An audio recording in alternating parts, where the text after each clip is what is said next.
Hi students. So in today's video, I am going to be talking about the Karnataka State Counseling. And in that, I would only be focusing on the aspect of the procedure for the wards of defense personnel, whether they are serving or they are retired. I'll also touch upon the CAPF wards procedure.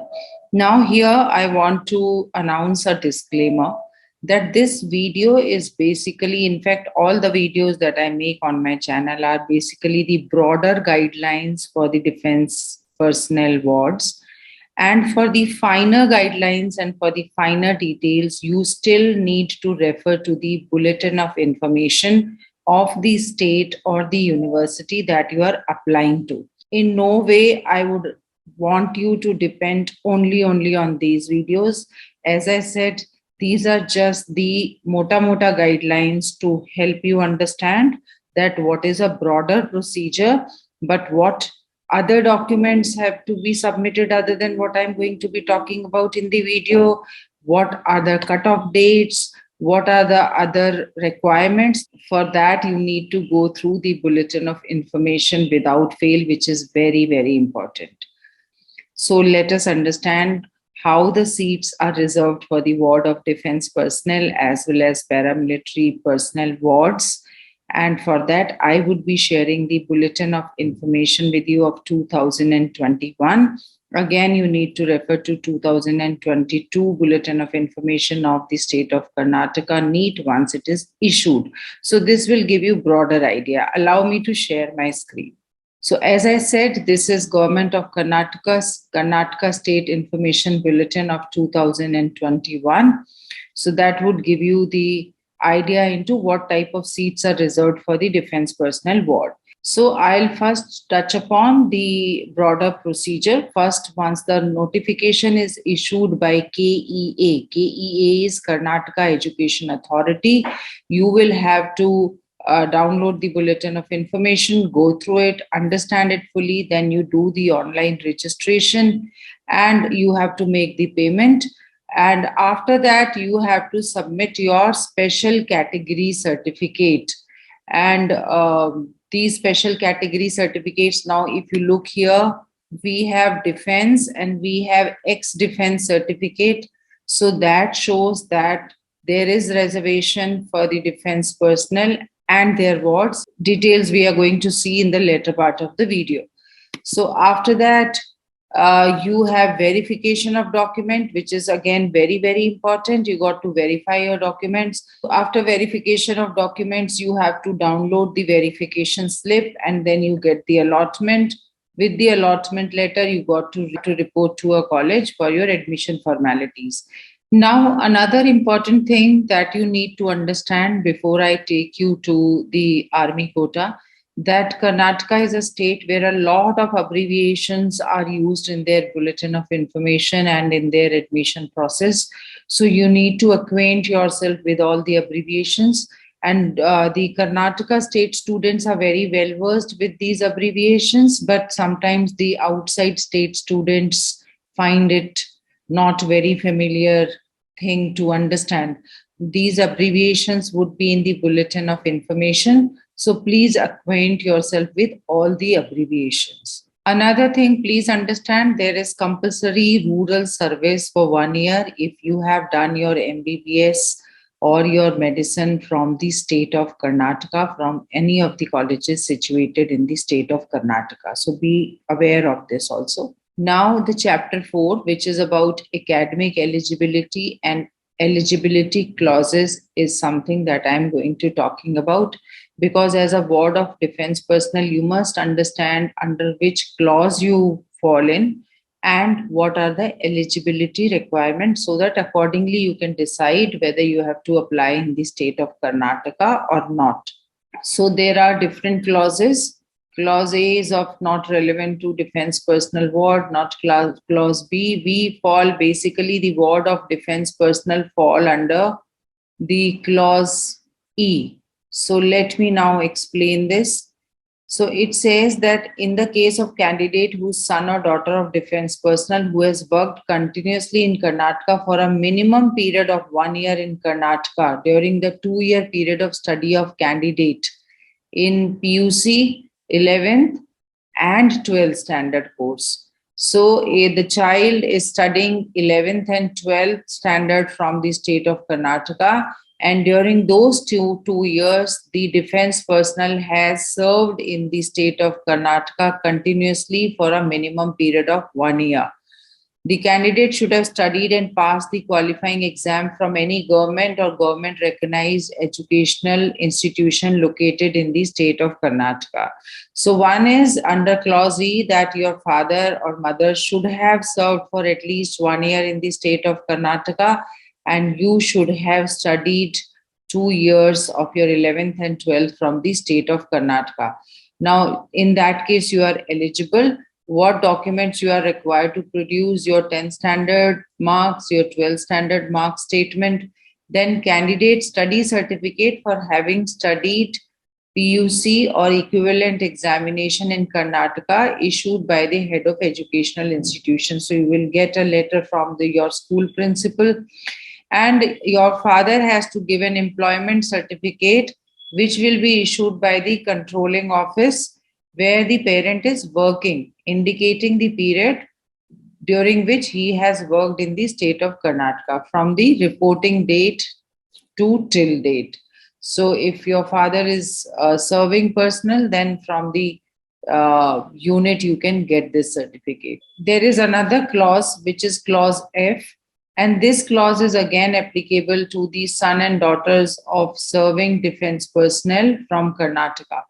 Now, let's see this. Son or daughter of serving defense personnel from Karnataka who, at the time of joining the defense service, had declared his or her hometown a place in the state of Karnataka. So, if your father or mother, they were the domicile of the state of Karnataka, and during their commissioning or during their recruitment at the time of joining the defense service, they have declared that their hometown was some place in the state of Karnataka, then you become eligible for this. So in that case, your parent has to give the proof of domicile, which should be obtained by obtaining the extract from AG's branch, which is Army Headquarter, or the respective branch of Integrated Headquarter in case of Air Force or Navy of Ministry of Defense for officers. And in case of JCOs and ORs, they have to get this proof from their respective record office that at the time of joining the defense service, their hometown was a place in the state of Karnataka. Now, if you fall under clause F, then what all documents you need to submit? So again, 10 standard mark card and 12 standard mark statement.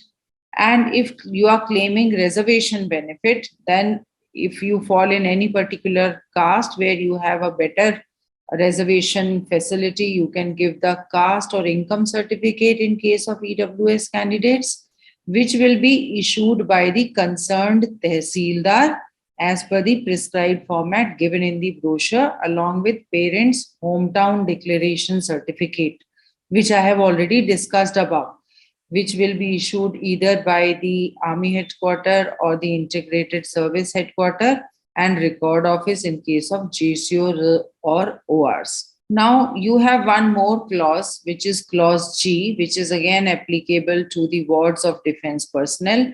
So let's see what does it say.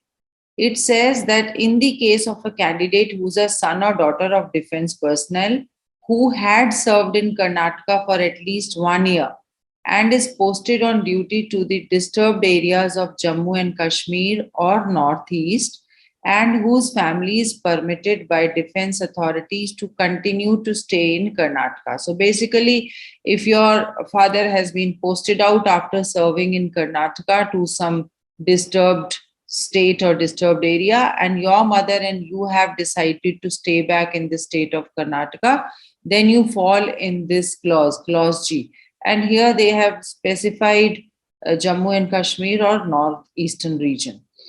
So, such candidates should have studied and passed the qualifying examination from any government or government recognized educational institution located in Karnataka.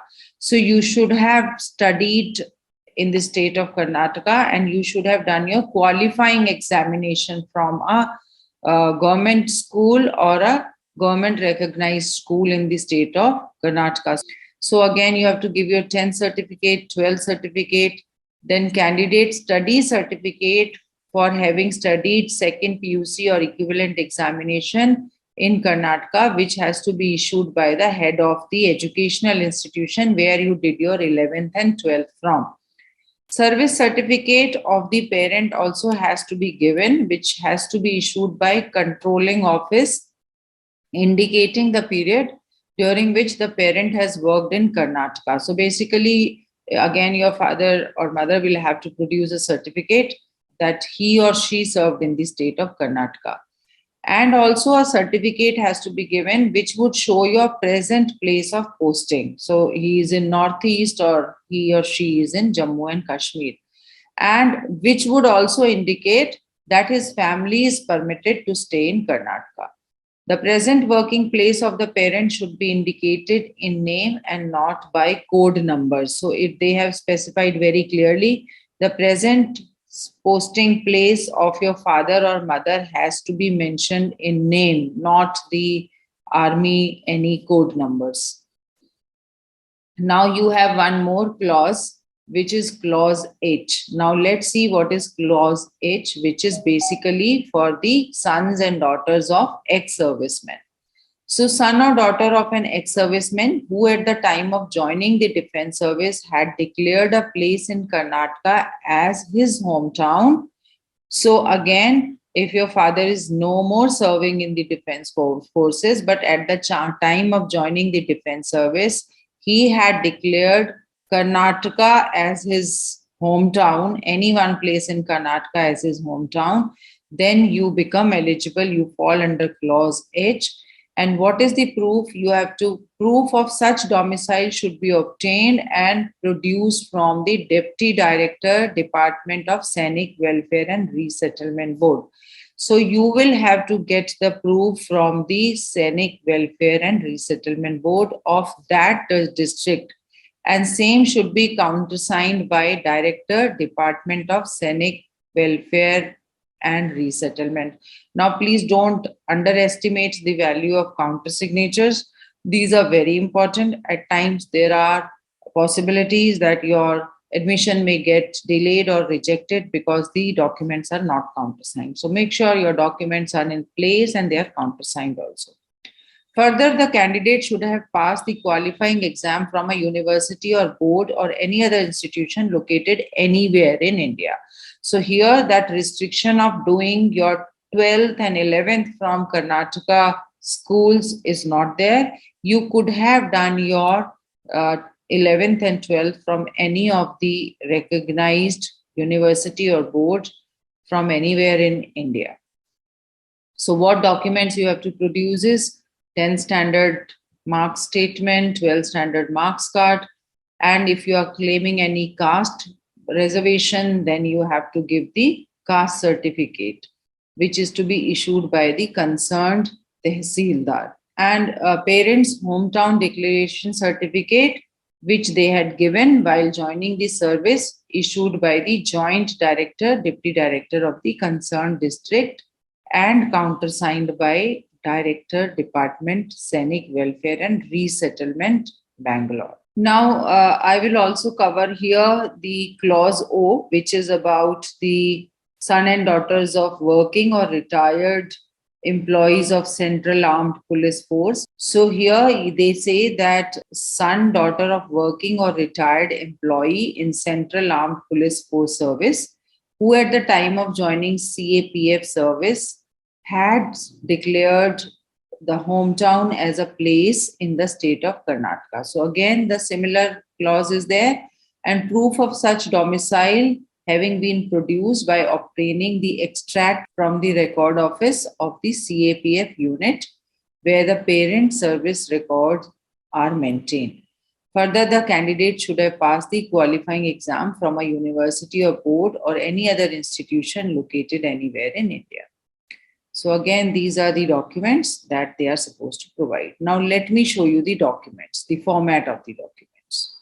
So this is a general affidavit which has to be submitted by all the candidates. This is the study certificate which you have to obtain from the head of the institution. So this will remain common to all the candidates if you are supposed to be submitting this. Yes, now this is what is of concern to the defense personnel ward. Proforma for defense personnel who fall under clause E. So this is the proforma, and here the right hand side proforma is for the wards of defense personnel who fall under clause F, which I just explained.